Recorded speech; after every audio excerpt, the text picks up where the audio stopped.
আর ওবায়দুল কাদেরের কথা তো বাংলাদেশের গণমাধ্যম স্পষ্ট হয়ে বলছে যে গত 3 মাস তিনি নিরাপদে বাংলাদেশে থেকেছেন। তা আমার কথা হলো যে ঠিক আছে, বাংলাদেশে পালিয়েছিল, ধরতে পারেননি, কিন্তু যখন ভারতে পালিয়ে গেল, আমাদের দেশের বিজিবি তারা কি করলো, গোয়েন্দা সংস্থা কি করলো, পুলিশ কি করলো, র্যাব কি করলো, এমনকি সেনাবাহিনী কি করলো, যৌথ বাহিনী কি করলো? ওবায়দুল কাদের পালিয়ে গেছে এর দায় স্বরাষ্ট্র উপদেষ্টার।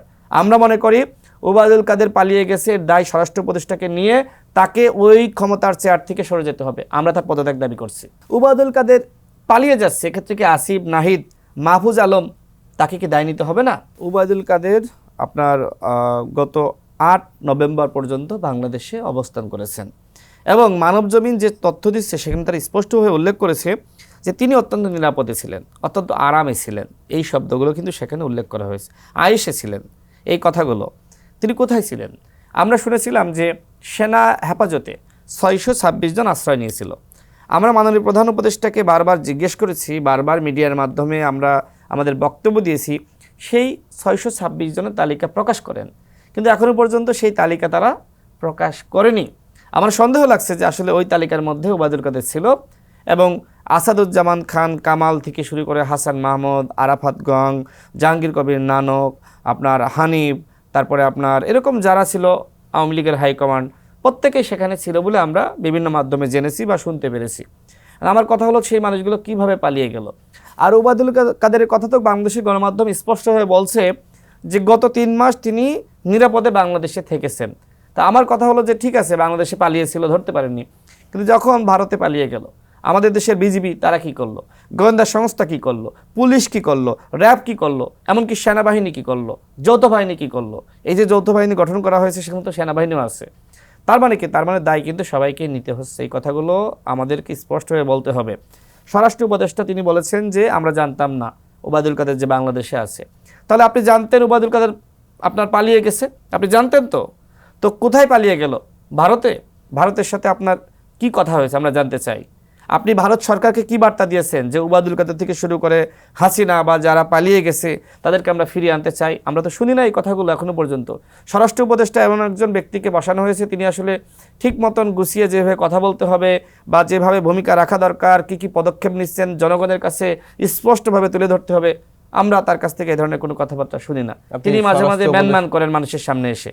হ্যাঁ, এইগুলো জনগণ শুনতে চায় না। ওবায়দুল কাদের পালিয়ে গেছে এর দায় স্বরাষ্ট্র উপদেষ্টার। আমরা মনে করি ওবায়দুল কাদের পালিয়ে গেছে এর দায় স্বরাষ্ট্র উপদেষ্টাকে নিয়ে তাকে ওই ক্ষমতার চেয়ার থেকে সরে যেতে হবে। আমরা তার পদত্যাগ দাবি করছি। যারা এই অন্তর্বর্তীকালীন সরকারের উপদেষ্টা তাদের প্রত্যেককে দায় নিতে হবে।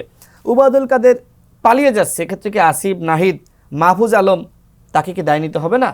যদি দায় না নিতে চান তাহলে এই স্বরাষ্ট্র উপদেষ্টাকে আজকেই সরিয়ে দিক। ছাত্ররা আমাদের সাথে বসুক, দলগুলোর সাথে বসুক, যে এই স্বরাষ্ট্র উপদেষ্টা ব্যর্থ, ওবায়দুল কাদের পালিয়ে গেছে, তিনি নাকি জানেন না, তিনি এই কথা বলেছেন। তো 3 জন এসে আমাদের কাছে বলুক, যারা অন্যান্য দল রয়েছে বলুক, এবং স্বরাষ্ট্র উপদেষ্টাকে আজকেই সরিয়ে দিক। যদি সরিয়ে না দেয় তাহলে তো তাদেরকেও দায় নিতে হবে।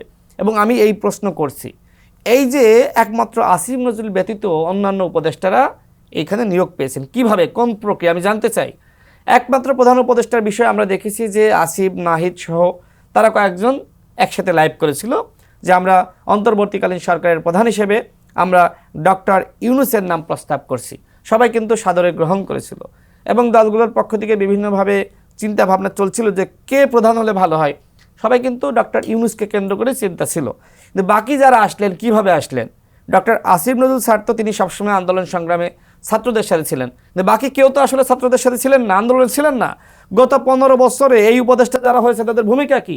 এই যে স্বরাষ্ট্র উপদেষ্টা, তাকে কোনোদিন ছাত্রদের পক্ষে আপনি বক্তব্য দিতে দেখেছেন?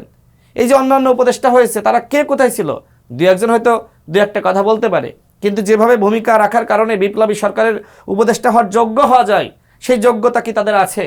এইখানে যাদেরকে বসানো হয়েছে বন্ধু বান্ধবের সার্কেল, যারা হ্যাঁ একই সার্কেলের লোকজন সেখানে বসেছে, যারা এনজিও সেক্টরে একসাথে কাজ করতে তাদেরকে এখানে বসানো হয়েছে। আপনি অন্যান্য মানুষকে বাদ দিয়ে শুধুমাত্র আপনার এনজিও সেক্টরের মানুষজনকে দিয়ে আপনি এই যে একটি গভর্নমেন্ট গ্রহণ করলেন, এইটাকে তো পাবলিক এখন সমালোচনা করে বলছে এনজিও গ্রাম গভর্নমেন্ট, বলছে না এনজিও গ্রাম গভর্নমেন্ট বলছে, কেউ কেউ এনজিও গভর্নমেন্ট বলছে। দেখেন, রাষ্ট্র পরিচালনা আর এনজিও চালানো কিন্তু এক না। তারা এনজিও চালানোর ক্ষেত্রে পারদর্শী, কিন্তু রাষ্ট্র পরিচালনায় তাদের অভিজ্ঞতার ঘাটতি রয়েছে, তাদের যোগ্যতার ঘাটতি রয়েছে, বিপ্লবে তারা ভূমিকা রাখে নাই, এই কারণে কিন্তু এখন সমস্যাগুলো হচ্ছে।